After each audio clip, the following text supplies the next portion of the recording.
Sa mapagpalang hapon po sa inyong lahat.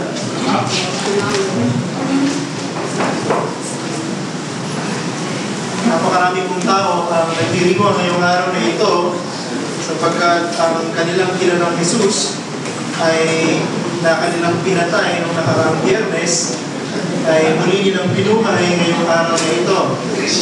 Ngayong umaga ako ay nagising ng sunod-sunod na putukan na may nagkabarilan yung pala ay sumasalubong sila sa muling pagkabuhay ng kinikilala nilang Jesus. So their Jesus is not the same Jesus that we believe in. Bakit? Because the Jesus of the Bible died only once and He resurrected only once. So magkaiba po ang Jesus na kanilang kinikilala at ang Jesus na ating sinasamba. Kaya ako po, ang aking posisyon ay hindi nagbabago. Ang tamang paraan, ang tamang okasyon ng pagkilala natin sa hiwaga ng kapanganakan ng Panginoong Jesucristo, sa kanyang buhay, sa kanyang kamatayan, at maging sa kanyang muling pagkabuhay mula sa mga patay, ay ang biblical observance of the Lord's Supper. Para sa akin, that's the best occasion to celebrate all of this in one. So papansinin nyo sa Lord's Supper, nandiyan lahat yan, in package. Kaya po, bilang mga mananampalataya, huwag nating palagpasin ang pagkakataon na meron tayong pagdiriwang sa ating church. Ito ginagawa lang natin once a month. Pero sa occasion na ito ng Lord's Supper, nandun lahat. Ang birth ni Jesus Christ, ang kanyang buhay, ang kanyang suffering, ang kanyang death, and even His resurrection.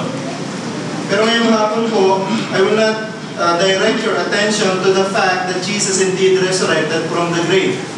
Gusto ko pong maging focus ng ating pong pag-aaral ngayon ay ang isa sa mga historical event na nangyari after the resurrection of the Lord Jesus Christ. So I would like us to notice an incident that actually many consider quite negatively. And that is the story of the disciple Thomas. Now, at the onset, nakikita natin that it may appear so as negative, but in reality, ito pong istorya na ito ng isang alagad na ang pangalan kay Tomas has very powerful depictions of how a genuine believer should face and resolve his doubts, particularly patungkol sa kanyang pananampalataya sa kanyang Panginoon. Now, turn your Bibles, please, with me to the book of John. John chapter 20, verse 24, hanggang verse 29. So that's John chapter 20, verse 24, hanggang verse 29. Babasahin ko po sa Tagalog na Biblia. Sundan na naman po ninyo ako sa inyong mga kopya ng salita ng Diyos. Verse 24, ngunit si Tomas, isa sa 12 na tinawag na kambal, ay hindi niya nakasama nang dumating si Jesus. Kaya sinabi sa kanya ng ibang mga alagad, nakita namin ang Panginoon. Ngunit sinabi niya sa kanila, malibang makita ko sa kanyang mga kamay ang bakas ng mga pako, at mailagay ko ang aking daliri sa binutas ng mga pako, at mailagay ko ang aking kamay sa kanyang tagiliran, ay hindi ako maniniwala. Pagkaraan ng 8 araw, ay muling nasa loob ng bahay ang kanyang mga alagad, at kasama nila si Tomas. Nakasara ang mga pinto, subalit pumasok si Jesus at tumayo sa gitna at sinabi, kapayapaan ang sumainyo. At sinabi niya kay Tomas, ilagay mo rito ang iyong daliri at tingnan mo ang aking mga kamay. Ilapit mo rito ang iyong mga kamay at ilagay mo sa aking tagiliran. Huwag kang magalinlangan, kundi sumampalataya. Sumagot si Tomas at sinabi sa kanya, Panginoon ko at Diyos ko. Verse 29, sinabi sa kanya ni Jesus, sapagkat ako'y nakita mo, ay sumasampalataya ka. Mapalad ang hindi nakakita, gayon may sumampalataya.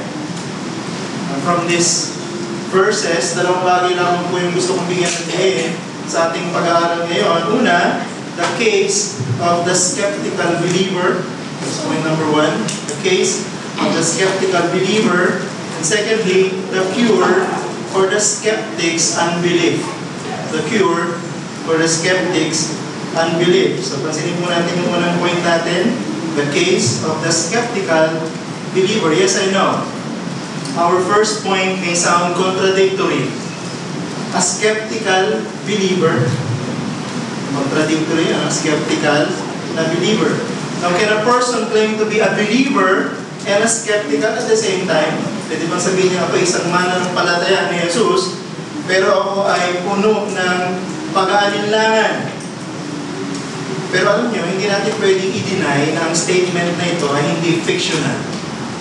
Ang statement na ito ay hindi likhang isip lamang. This is a reality that many Christians actually struggle with. Mali ba para sa isang mananampalataya ni Jesus? Mali ba para sa isang Kristiyano na siya ay magduda sa kanyang pananampalataya? Ang isang Kristiyano ba ay nagkakasala kapag siya ay nagsimulang magduda o mag-alinlangan sa mga sinasabi ng Biblia? Ang pag-aalinlangan ba ay senyales ng isang tao ay merong maling pagkaunawa sa kanyang pananampalataya kay Jesucristo? Kung masasabi ba natin ang isang taong nagsasabing siya ay Kristiyano, pero siya ay may pag-aalinlangan, ay hindi talagang Kristiyano? Ito pong mga tanong na ito ay notorious. Actually, hindi lang ito notorious sa mga bagong Christian, ito ay notorious din kahit sa mga matatagal ng Kristiyano. Kahit sa matatagal ng member ng church. Hindi ko po alam, baka maaaring ang iba sa inyo dito ay tumaraan sa ganitong klase ng difficulties. Maaaring iba sa inyo ay merong ganitong struggles ngayon, merong ganitong issues. Baka iba sa inyo ay merong mga pagtatanong sa kanilang mga pananampalataya, sa kanilang mga niyayakap na katuruan mula sa salita ng Diyos. I hope, sa biyaya ng Panginoong Jesucristo, we can get some answers from the case of the Apostle Thomas. Now, siguro familiar kayo dun sa English idiom that was actually coined from this passage that we are considering, doubting Thomas. And doubting Thomas has become a description of someone who will not easily believe something without strong proof or evidence. Yan ang tawag natin sa mga taong ganyan. Ang English idiom na ginagamit natin, siya ay isang doubting Thomas. Now, bagamat ang term na ito ay medyo may pagka-negative ang kanyang ibig sabihin, what happened in this actual historical event has more to it than meets the eye.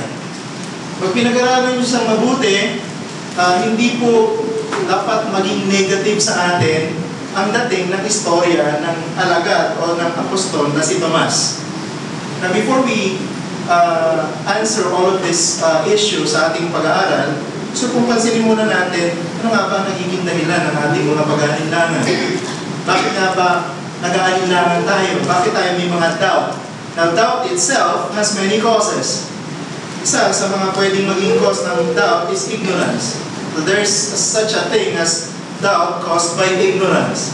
May mga tao na hindi sila basta-basta naniniwala, lalo na sa mga bagay na hindi nila kaya ipaliwanag. So yan, aalangan sila. Nagdududa sila sa mga bagay na ito dahil hindi nila alam. Pangalawa, meron namang doubt as a matter of choice. May mga tao, ayaw nilang maniwala simply because they refuse to. Yung mga ganyang klase ng tao, no? Kahit gaano kaganda ang paliwanag mo, hindi sila basta-basta maniniwala sa iyo. Bakit? Ayaw nila eh. Ganoon sila ka-simple, ganoon sila ka-straightforward. Pangatlo, meron namang doubt caused by a deep crisis. Ano yung ibig sabihin nito? Some no longer believe what they once held dearly because of a sudden tragedy. For example, merong namatay na mahal sa buhay. So, ito yung isa sa mga yumanig sa kanilang dating niyayakap na paniniwala at ngayon sila ay nagdududa na. Hindi inaasahan na tragedy. Pangapat, meron din namang klase ng doubt as a function of maturation. Ano ibig sabihin nito? May mga tao na dati meron silang pinaniniwalaan mula ng kanilang pagkabata, pero sinimulan na nilang talikuran ng mga pinaniniwalaan na ito na minana pa nila sa kanilang mga magulang nung bata sila dahil na-expose na sila sa iba't ibang klase ng information, source of information like internet, movies, books. Yung dating kinamulatan nila, Ngayon, nagdududa na sila. Totoo nga ba yun? O hindi? Meron din namang klase ng doubt caused by lack of sleep. Physical fatigue has direct effect to our psychological condition. So hindi natin kailangan pagdibatihan ito kasi kahit tayo mismo, pagka tayo kulang talaga sa tulog, madali tayong mag-irita, diba? Hindi tayo agad-agad nakikinig, maaaring ito ay maging cause din ng ating madaling pag-aninlangan o pagdududa. Na ito pong mga binanggit ko sa inyong mga dahilan ng doubt ay ilan lamang, hindi lahat ito, hindi ito comprehensive list. So ano nga ba yung cause ng doubt ni Thomas from this list that I shared with you? Now, palagay ko bago natin masasagot yung tanong na ito, kailangan nating paalalahanan ng ating mga sarili na itong mga alagad na ito were men of their own times. Ang ibig sabihin niyan, kailangan nating masusing pag-aralan kung saan sila nanggagaling, kung anong kanilang background, kung anong kanilang situation, bago tayo mag-react sa kung paano sila nagsasalita para sa kanilang sarili. Yan ang tanong, saan tayo magsisimula? The first place to check is their actual expectation regarding the coming Messiah. I think napaka-importanting starting point na ito para maintindihan natin bakit ganito si Tomas. Bakit sa kabila ng lahat ng kanyang karanasan sa pagsama sa Panginoong Jesucristo, nasaksihan niya ang napakaraming mga himala. Pero bakit nung ang Panginoong Jesucristo ay sinabing nabuhay muli sa mga patay, bakit siya nag-alinlangan? Bakit siya hindi agad naniwala? May dahilan po yan. May dahilan po yan. Kaya hindi natin dapat sabihin negative itong pangyayari na ito. Now, very tricky itong gusto kong pag-usapan natin. Bakit? Kasi yung panahon na ito ng mga alagad, mayroong umiiral na isang popular belief patungkol sa darating na Messiah. Ang kanila pong paniniwala patungkol sa darating na Messiah, I would say, was shaped more by the period of the Maccabean revolts than the Old Testament itself. Anong ibig ko sabihin? Pag pinag-aralan niyo po yung Old Testament, makikita niyo po na malinaw na mayroong mga hula na may darating na Mesiyas. Malinaw yan, hindi may tatanggi.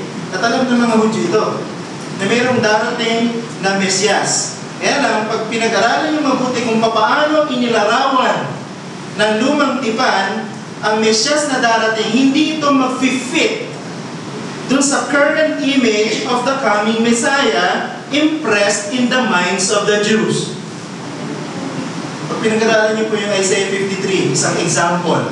Sa Isaiah 53, sinabi po that the Messiah would come not to cause suffering to the enemies of the Jews, but to actually suffer in the hands of his enemies. Doon pa lamang, malinaw na. Isaiah 53, kaya nga tinawag na suffering servant ang darating na Messiah. The Jews, however, have been expecting a different Messiah. Ang kanilang Mesiyas na hinihintay ay isang politicized Messiah. Ang kanilang hinihintay na Messiah ay yung magpapalaya sa kanila mula sa oppression ng foreign invaders, ng mga Romans.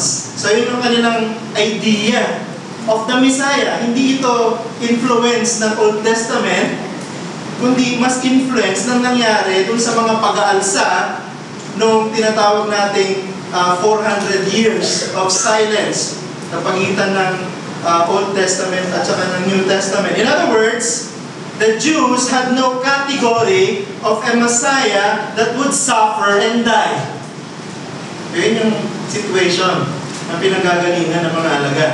Actually, hindi lang ng mga alagad, kundi lahat ng mga Hudyo. Para sa mga Hudyo, wala silang kategory na ang Mesiyas na ipinangako sa lumang tipan ay maghihirap at mamamatay.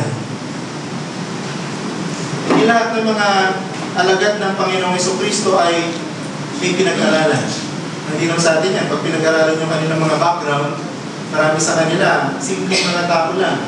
Diba? Sa kanila ay mangingisda lamang. Pero alam nyo, itong 12 alagad ng Panginoong Jesucristo, of course, after the death of the Lord Jesus Christ, 11 na lang sila. wala na si Judas Iscariot, isa lamang po yung equal pagdating sa kanilang credentials. Sila ay mga conservative Jews. Yan ang pare-pareha sa kanila. Mataas man yung pinag-aralan o hindi, pare-pareha silang conservative Jew. Ngayon, anong ibig sabihin nito? Kung ikaw ay conservative Jew sa panahon ni Jesus Christ, para sa iyo ang Messiah would always win. Para sa iyo ang Messiah ay mananalo sa lahat ng digmaan. Para sa iyo ang Messiah ang magpapalaya sa inyo mula sa pagkaalipin. Ito yung kaisipan na humubog sa isip ng mga konserbatibong Hudyo ng panahon na yan. Now, we can only objectively evaluate the reaction of Thomas from this context. Pag hindi mo kinonsider yung context na yan, sasabihin mo, may inaklase itong si Tomas. Kung pinag-aralan nyo kung sino si Tomas, siya yung isa sa mga alagad na nagsabi sa Panginoong Jesucristo, I will be willing to die with you. So, hindi siya pipitsuring alagad. Siya ay isang seryosong alagad. Siya ay isang alagad na handang mamatay para sa kanyang Panginoon. Pero bakit? Sa pagkakataong ito, siya ay nag-aalinlangan. Kasi ito yung humubog sa kanilang isipan. Just imagine, the disciples in deep shock. Tingnan niyo yung sitwasyon nila, ha? Just imagine, itong mga alagad na to were in deep shock after they have learned na yung kanilang Mesyas na mahal nila at sinusundan nila at pinaniniwalaan nila na magpapalaya sa kanila. Ano nangyari? He was captured. He was tried. He was unjustly condemned. And he was brutally killed as a criminal on the cross. Put yourself in the shoes of the Jews. Put yourself in the shoes of the disciples of the Lord Jesus Christ. Shock ang inabot nila nung nakita nila ang lahat ng ito. When Jesus died on the cross, all the remaining disciples shared only one thing in common. Alam niyo ba yun? Disappointment. Ito ba ang Mesyas na sinusundan natin sa maraming taon? Ito ba ang Mesyas na pinaniwalaan natin na nagbuhat sa Diyos? Bakit ngayon ang Mesyas na ito ay namatay sa kamay ng mga kaaway? So they were not expecting this tragic turn of events. So yan ang context nila. Yan ang context ni Thomas. Kaya yung doubt ni Thomas is clearly a result of a deep crisis. Hindi inaasahang tragedy. So dumating ang pagkakataon, magliligtas sa kanila, pinatay ng kanilang mga kaaway. Kaya hindi rin natin masisisi kung bakit ang mga halagad na to, nung si Jesus ay nakapako na sa krus, wala. Nagsipangalan sila. Ang natira lamang na matibay dun sa 11 alagad, ay si Juan. But the rest of them, nagsipagtago dahil nasiraan sila ng loob, napanghinaan sila ng loob, na-disappoint sila. Ganito pa, yung balita na ang Panginoong Jesucristo ay namatay para kay Tomas, mahirap tanggapin. Pero eventually, napatunayan ni Tomas na totoong patay na si Jesus. Dahil isa siya sa mga maaaring sumilip doon sa libingan at nakita niya na nandun lang talaga ang katawan ng Panginoong Jesucristo. At patay na talaga siya. So at least, yung kamatayan ng Panginoong Jesucristo, na-realize niya totoo. Kasi nakita niya ng kanyang mga mata. Pero nung sinabi ng mga alagad sa kanya, Tomas, ang Panginoon natin na namatay ay muling nabuhay. So nagsimula na naman siya ngayong mag-doubt. Nagsimula na naman siya magtanong sa kanyang isipan. Para sa kanya, yung balita ng Panginoong Jesucristo ay muling nabuhay mula sa mga patay ay equally enigmatic. Kasing hirap intindihin na ang Panginoong ito ay namatay. So nagpatong-patong ang disappointment ni Thomas at maging ng ibang mga alagad. Kaya ito yung kanilang sitwasyon. Siguro, naririnig nila ang Panginoong Jesucristo, tinasabi yun, pag dumating ako sa Jerusalem, makamatay ako. Pero mabubuhay ako ulit pagkalipas ng 3 araw. Naririnig nila yun, tinuturo ng Panginoon yan sa mga tao, tinuturo sa kanila.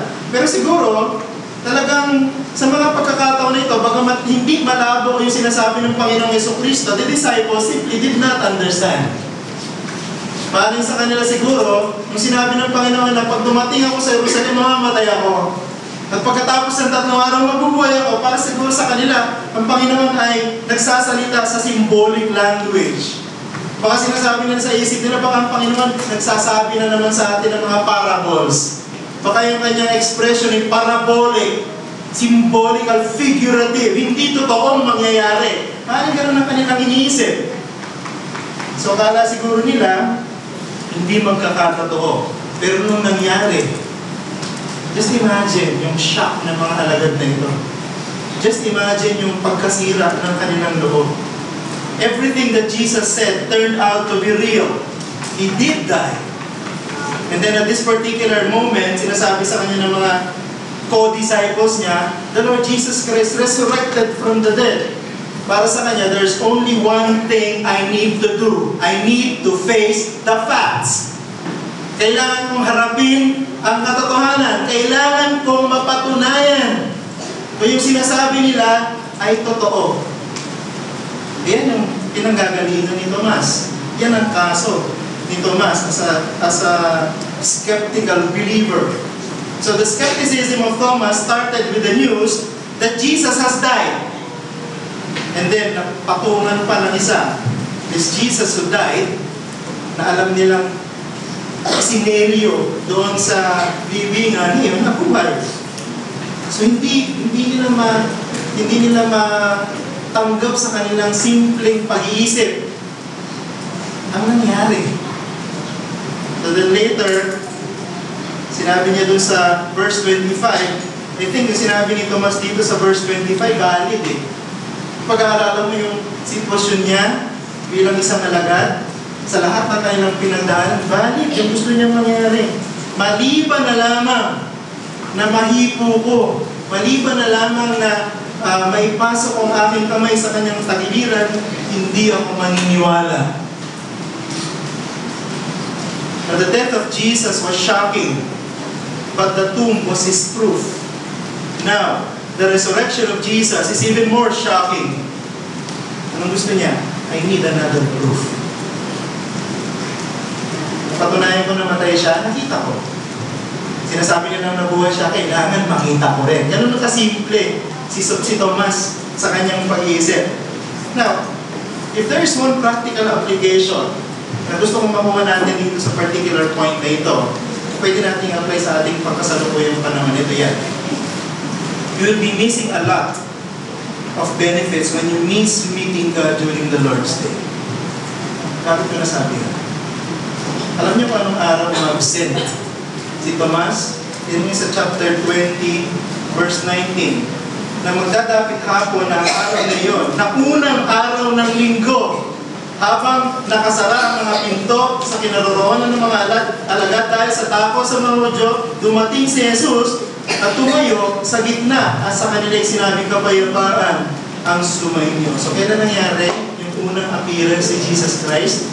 It was on the first day of the week. It was Lord's Day. Pero nasa si Thomas, absent siya. Kaya malaki mawawala sa inyo mga kapatid pag ang ma-absent kayo ng Lord's Day. Tulad ni Thomas. Thomas's doubt could have been avoided if he did not miss out the first appearance of the resurrected Lord on that Sunday night.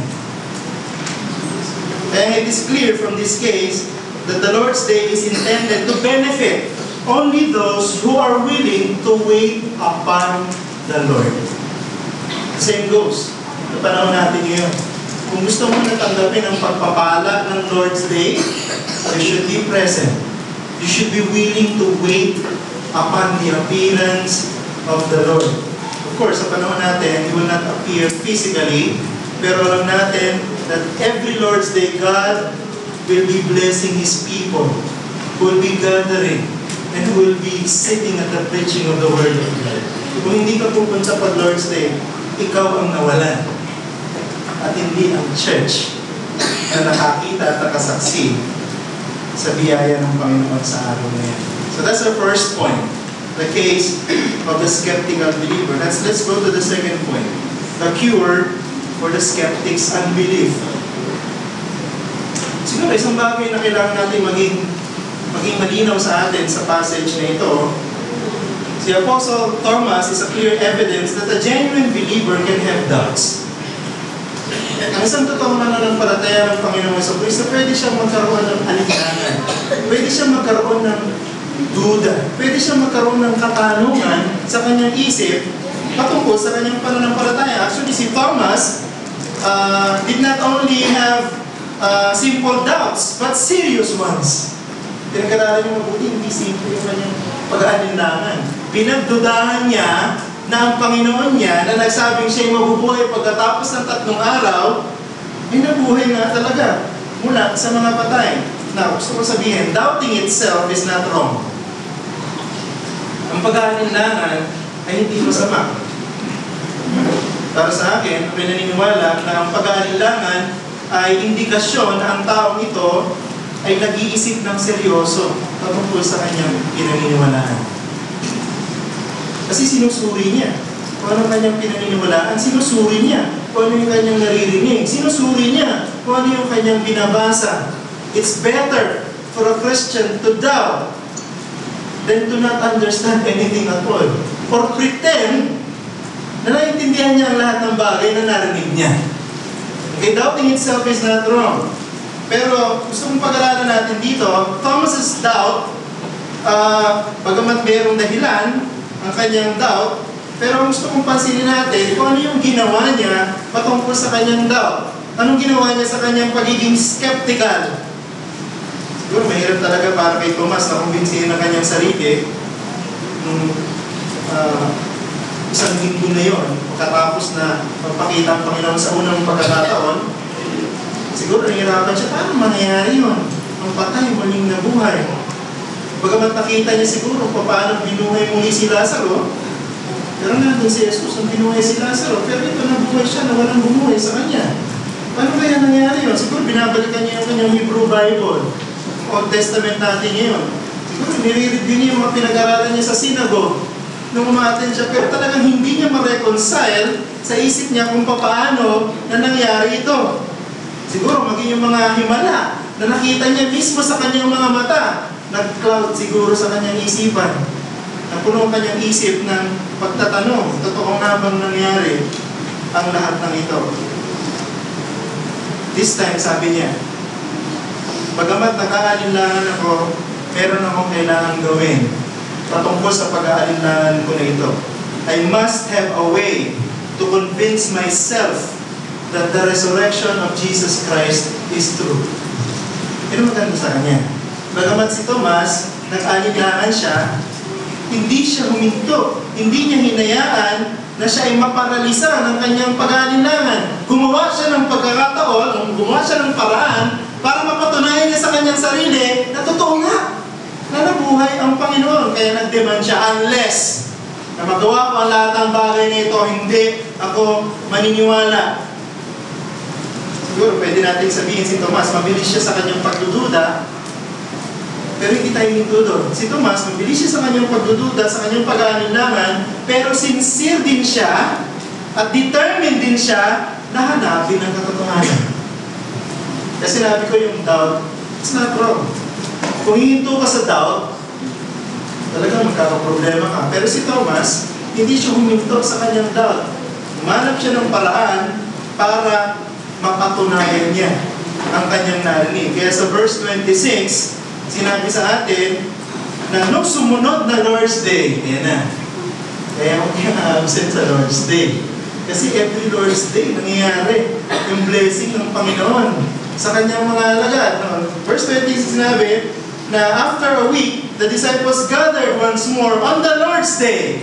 And this time, present na si Thomas. Hindi na siya absent. Sinabi niya na kung nagpakita ang Panginoon last Sunday, sigurado magpapakita siya ulit. Masusunod na Sunday, hindi na ako absent.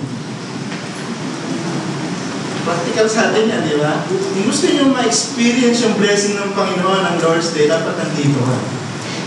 Application sa atin. It is alright for you to doubt what you believe, but make sure that you search for objective answers that will eliminate it once and for all. So, kung nagdududa ka, okay yan. Seryoso ka sa iyong pinaniniwalaan. Pero kailangan, hanapin mo yung objective answer para mawala ang doubt. Yun yung matututunan natin from Thomas. Now, I don't know if you have noticed, sa verse 25, ang tindi ng kanyang requirement. Diba? Sabi niya, malibang makita ko sa kanyang mga kamay ang bakas ng mga pako at mailagay ko ang aking daliri sa binutas ng mga pako. Hindi pa natapos doon. Sabi niya, at mailagay ko ang aking kamay. Take note ha, yung naunang mga daliri lang. Pero yung huli, sabi niya, kailangan kamay ko na. Maipasok ko o mailagay ko ang aking kamay sa kanyang tagiliran. Hindi ako naniniwala. Napaka-demanding itong si Thomas. Kailangan maintindihan natin kung bakit gano'n na lamang katindi yung kanyang requirement. The Romans have many forms of capital punishment. Pero ang pinaka-cruel sa kanilang capital punishment ay ang crucifixion.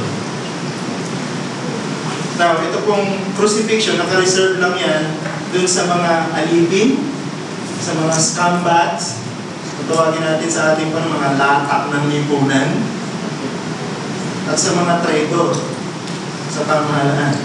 So, yun yung mga kategory ng pinaparusahan ng crucifixion noong panahon na yan. Actually, kahit na ikaw ay Roman citizen at gumawa ka o sabihin natin nag-commit ka ng pinakamataas na uri ng krimen laban sa gobyerno ng Roma, you will not be punished through crucifixion unless the order will come from the emperor himself. So pag Roman citizen ka, hindi ka pwedeng, napatunayan na ikaw ay nagkasala ng highest treason. Hindi ka pa rin i-crucify eh. Maliban na lang ng emperor na nagsabi sa'yo, o nagsabi dun sa naglili sa'yo, kailangan parusahan niya. Ganun katindi yung crucifixion nito. Reserve lang ito para sa mga pinakalatak ng lipunan. Now, since the Passover was near, diba, sabi dun sa mga accounts, sa chapter 19, verse 31 to 34, makikita niyo dyan, at least nirespect ito ng mga Romans, yung tradisyon ng mga Hudyo, na pagka malapit na yung Passover, pagka malapit na yung Pista, wala dapat patay doon sa vicinity ng Jerusalem, lalo na ng temple.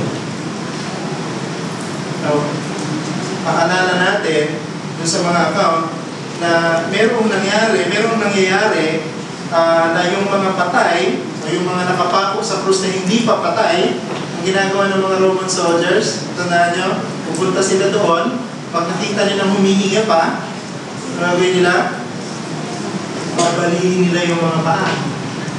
Diba? Babalihin nila yung kanilang mga paa. Now the question is, bakit? Bakit kailangan nilang balihin yung mga paa na mga buhay pa? Siguro maghihingalo na nakapako sa krus. Kasi this is the only way to expedite their death by suffocation. Ganito pala nangyayari. Pagka pala ikaw ay pinako sa krus, so pako yung kamay mo at yung mga paa mo, so the tendency of your body is to be pushed to the center of gravity. So your entire body will be pulled down. So nangyayari, pagka ganun, pag nag-pull pababa ang ating katawan, may ipit ang ating lungs. So mahirapan tayong huminga. Ang ginagawa ng mga nakapako para hindi sila mahirapan huminga, inaangat nila yung mga katawan sa pamamagitan ng pagtulak ng kanilang mga paa sa kanilang upper body. So pag ginawa nila yon, mag-expand ulit yung kanilang lungs, makakahinga ulit sila. So hindi sila mamamatay by suffocation. So kaya binabali ang paa para pag hindi na sila nakakahinga, hindi na nila kaya niyangat ang kanilang katawan. Therefore, mas bibilis ang kanilang kamatayan by suffocation. Kaya nung nakita nila si Jesus, ano natin yung eksena, kita nila si Jesus, yung dalawa binali yung paa, dalawang kriminal, pero si Jesus, sabi nila, patay na. Matitindi ito mga Romans para matiyak na talagang patay na si Jesus. Kasi hindi pang karaniwan Si Jesus namatay siya talaga. doon sa inaasahan nilang panahon na ito ay mamamatay. So, namatay siya ng una, alam natin, di ba, he gave up his spirit. Ang ginawa ng isa sa mga Roman soldiers, ang ginawa niya, he pierced the side of the Lord Jesus Christ, allowing both blood and water to flow. Anong part ng kanyang magaling sa anatomy dito? It is very possible na yung side na na-pierce ng sibat ng Roman soldier na ito ay tinatawag na side kung nasaan yung pericardium. Yung pericardium, ito yung bahagi ng ating katawan na maaaring nandun yung great blood vessel na maaaring nakarugtong sa ating puso, maaaring na-pierce yun, kaya ito yung naging dahilan ng pagdaloy ng tubig. Ngayon, saan nanggaling pa ng dugo? Saan nanggaling yung tubig? Yung pericardium pala natin, meron ito yung tinatawag na pericardial fluid. Pericardial fluid na ito yung naglulubricate sa heart to allow the normal movement of the heart. So it's very possible na yung pericardial fluid na yun, yung sinabi ng tubig na nag-flow together with blood. Now, anong point na lahat na ito? Bakit ko sinasabi sa inyo lahat? Anong significance dito doon sa verse 25 na sinasabi ni Thomas? Thomas knew, here's the catch, Thomas knew that the body of Jesus would have a unique wound. Alam ni Thomas na itong katawan ni Jesus ay mayroong sugat na siya lang ang meron doon sa tatlong kinrucify noong panahon na yun. So he simply wanted to be sure na yung tao na haharap sa kanila doon sa second Lord's Day na yon ay totoong si Jesus Christ. Kaya sinabi niya, unless may lagay ko yung aking kamay sa kanyang tagiliran, hindi ako maniniwala. Ito yung point, no?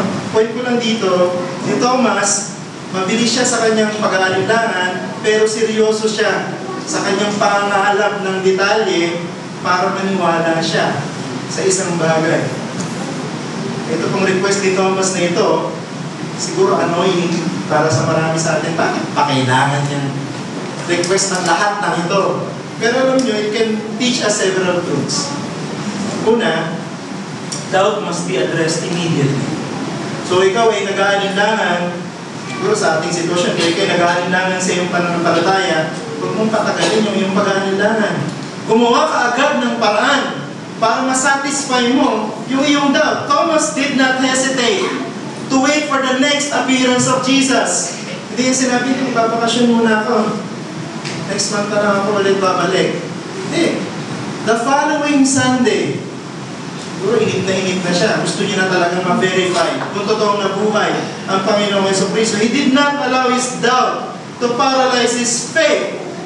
So tayo, ganun din. Kailangan natin gawin ang lahat ng ating, kasi hindi naman natin alam ang lahat ng sagot sa mga tanong eh. Tama ba yan? Alam niyo ba ang lahat ng sagot sa inyong mga pag-aalinlangan sa Biblia? Hindi naman naman lahat ng sagot. May mga tanong ako sa Biblia na hindi ko masagot sa sarili ko. Pag nagbabasa ako ng mga commentators, kahit sila nalilito sa isa't isa. No?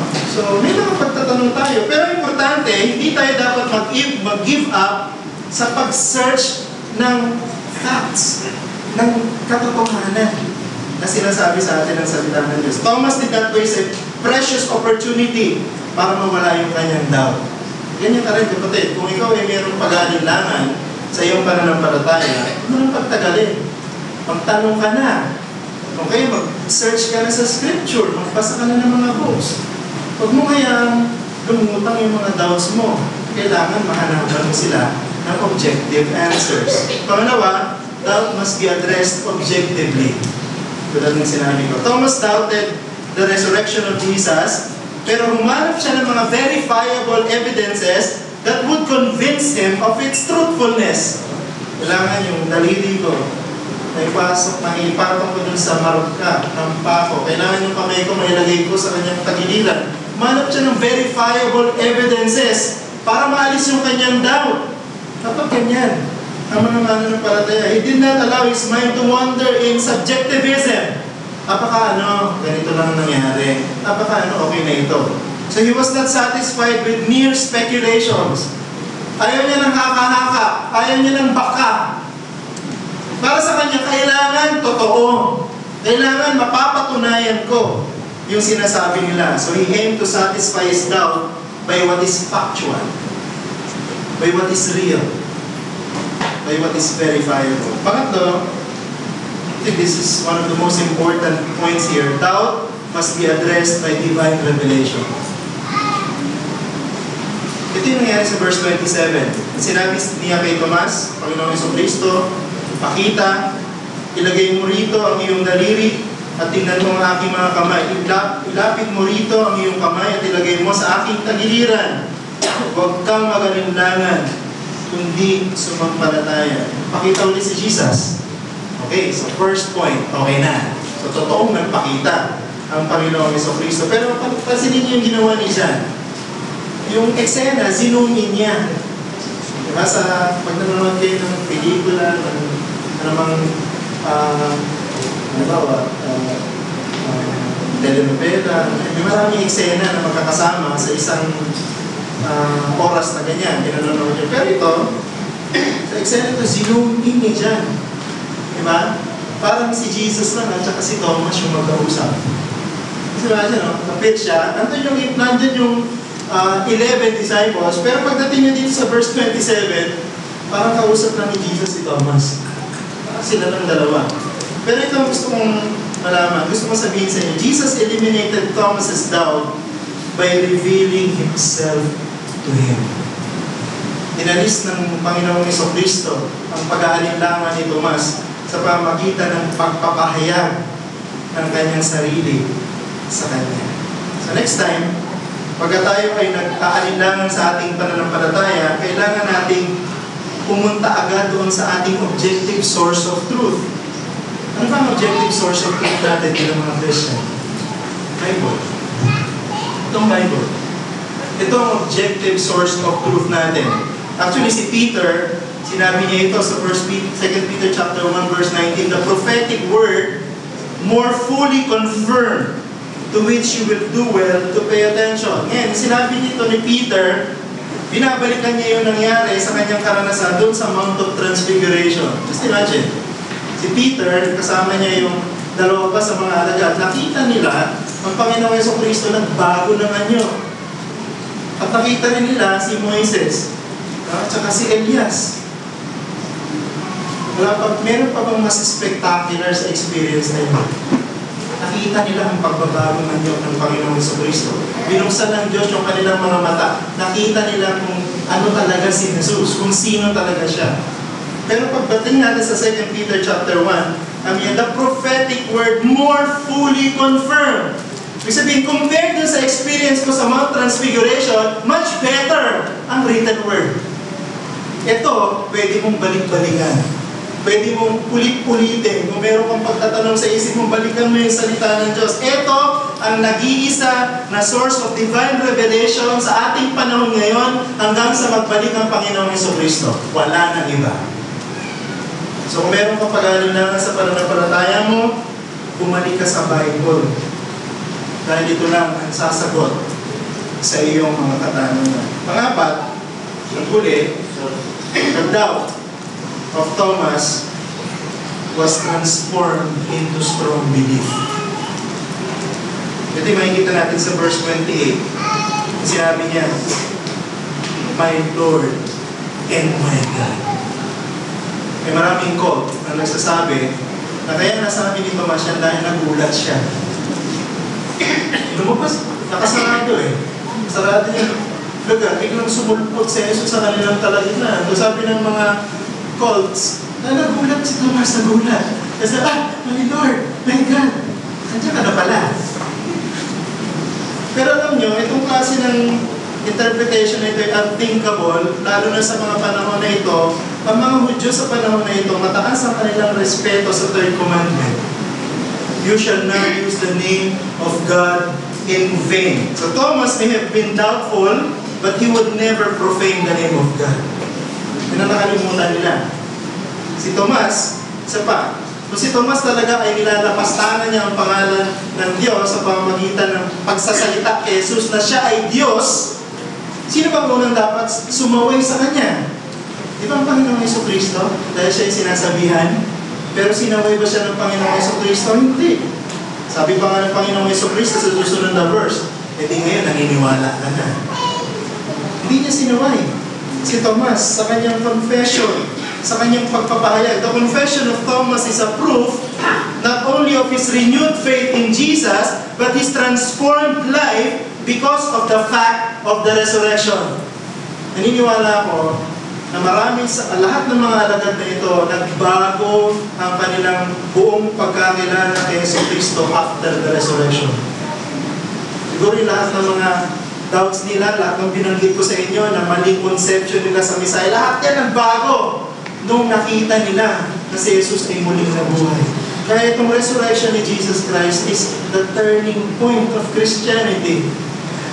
Dito umiikot ang pagiging totoo ng mensahe na meron tayo. Dito umiikot ang pagiging totoo ng pananampalataya na meron tayo. Dahil lahat ng mga nagturo ng pananampalataya, lahat sila namatay. Pero walang isa man sa kanila na buhay. Si Jesus lang ang nagturo ng tanging paraan ng kaligtasan na sinelyohan niya ng kanyang muling pagkabuhay. Kaya ang ating pananampalataya, ang mensahe na meron tayo ay totoo. Dahil ang ating Panginoong Jesucristo ay totoong nabuhay mula sa mga patay. The resurrection is not only a display of God's power, but it is a proof that God can powerfully change the life of those who would believe.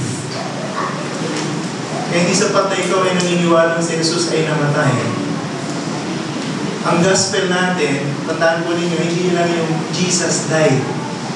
Ang gospel natin, Jesus resurrected also from the grave.